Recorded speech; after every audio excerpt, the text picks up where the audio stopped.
Right, lovely ladies and gents. Let's carry on with your next exercise and your next task. So, the point of this task is to observe where you're at now. The point of coaching is to really take you from where you are now to where you want to be. And it's about bridging that gap, making it as enjoyable and as amazing and as wonderful a journey as it possibly can be.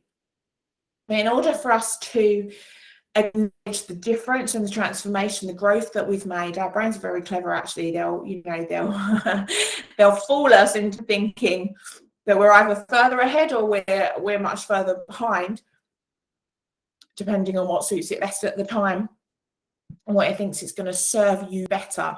So in order for us to have some real facts and some stats and some figures, facts, figures and stats around the actual progression that we're making, this is about observing where we are. Just want to mention, I know we were as creators and that some of us might be a little bit scared of numbers and that, we much prefer language. But without those numbers, we do not have a concrete way of knowing whether we're improving or not. So do remember, what doesn't get tracked doesn't get changed. And on the worksheet, I've just put these here, so we won't have a look at the worksheet, but you will have that similar kind of Google Doc worksheet, or indeed be following the form format. You will be asked these questions. So you have, what lead generation channels do you already have active? So you might be thinking about SEO, Facebook ads, cold calling, organic social media platforms. You might be doing networking. You might have affiliate channels working in your favor. I don't know where you are at. You can only know that. And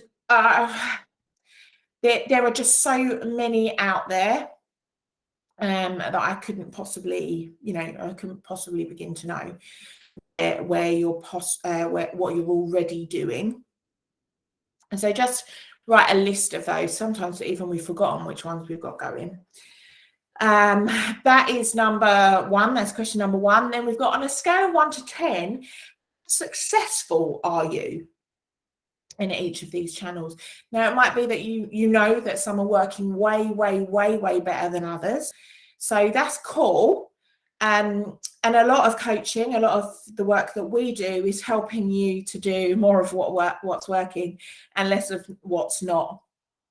So if we've got this criteria that we can measure it to, our brain loves criteria, absolutely loves having a criteria to work with. There's so much uncertainty in the world that if you give your brain a nice criteria to work with, it just really gets on board and it loves it, it reassures it, and makes it work harder and more productively. So how successful are you? List out any key stats that you've got.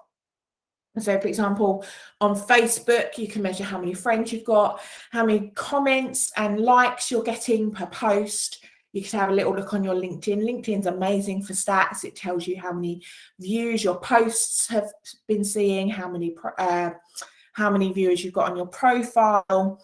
Just have a little bit of a play around, because I'm guessing that not all of you are as hot on this, and certainly if I were to measure my own experience, not you are as hot on this as you perhaps could be. I really want us to get into this notion of loving the numbers and enjoying the stories that they tell us. Numbers can really, and that's one of the ways I get my mindset right, like, because I like words, I kind of use the numbers to translate them into words and then see the meaning and the interpretation of them. So then just an easy one, describe your skill level within lead generation. So are you beginner, intermediate, advanced? Is it something that you really love doing within sales? We've 3 main points in a sales process. You've got attracting customers or allowing them to discover you, to find out that you even exist. to nurturing customers. So we attract, nurture, and convert. So nurturing them, making sure that you're building a relationship and you're building trust with them. And then you've got converting them, which is connecting with them on such a level that they now know, like, and trust you enough to work with you and invest their money with you. So this particular challenge is more on lead generation and attracting those customers, getting people that we don't know, they don't know what we do and how we do it and why we do it, to find out about us, and continuing on that journey so that they connect and convert quite quickly. So just put where you are on that scale of 1 to 10.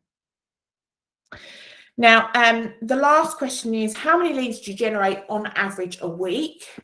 Don't worry if the stats are kind of looking a little bit poopy, as you're already signed up to this challenge, right? So you committed to doing something about them. And I know when I first did this, it put me on a bit of a downer, because I was looking at all the years that I'd been in business and I didn't know this stuff. I'd been thinking about, some of it brought up a lot of stuff around some of my success and my perceived failures. And that isn't the point of this. The point is for us to acknowledge where we are so that we can work on it and make it better.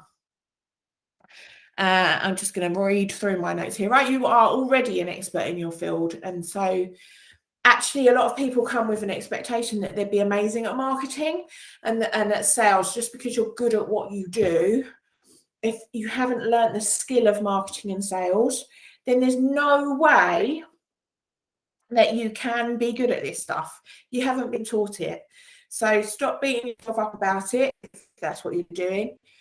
And let's get good at sales. I'm here with you, and we're going to rock and roll. We're going to make it happen. So go and get on with your worksheet now. Ready, steady, go.